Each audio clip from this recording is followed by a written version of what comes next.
In this part, I'm introducing another operating expense, SG&A expense, which lack direct relation with the sales revenue. These costs are subject to the manager's decision and the strategies.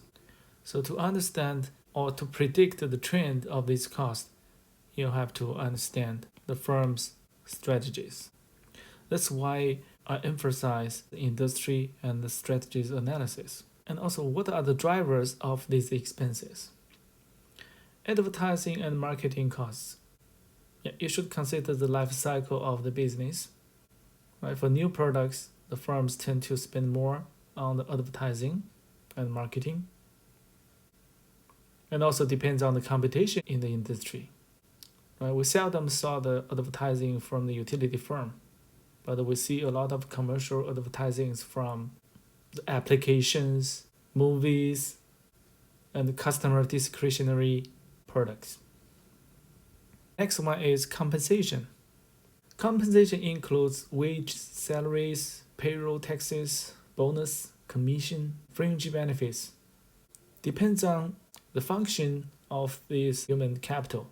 If they are in the production, mostly will be capitalized in the inventory. If related to the corporate function, they will be reported as part of the SG&A costs. So here, the compensation will refers more the corporate function. So the compensation depends on the supply and the demands of the talents. Different industries, they're also different. We know the compensation for the computer science is extremely high. The reason is the supply does not meet the demand. And also we should consider the protection of the labor. For example, whether there is a powerful union. The next one is depreciation, depletion, and amortization. These are three operating expenses applied to the long life assets.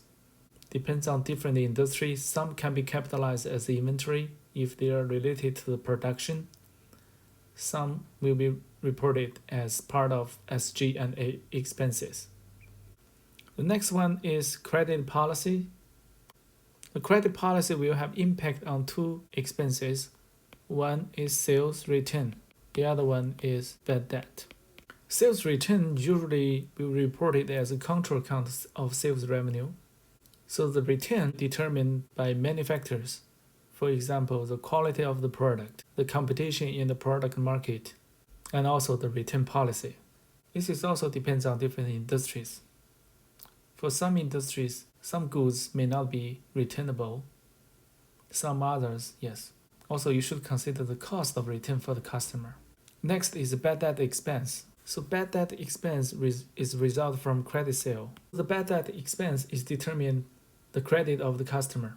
Some firms may provide select credit policy by selling the product to the customer who have a lower credit score. They may also extend the payment deadline. So the change of the credit policy will have impact on this expense. The next one is warranty expense.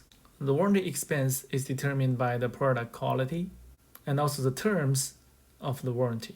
This is associated with the firm's production management. In summary, these costs compose SG&A costs, which are less associated with the sales revenue. So to predict these costs, you have to seek more useful information.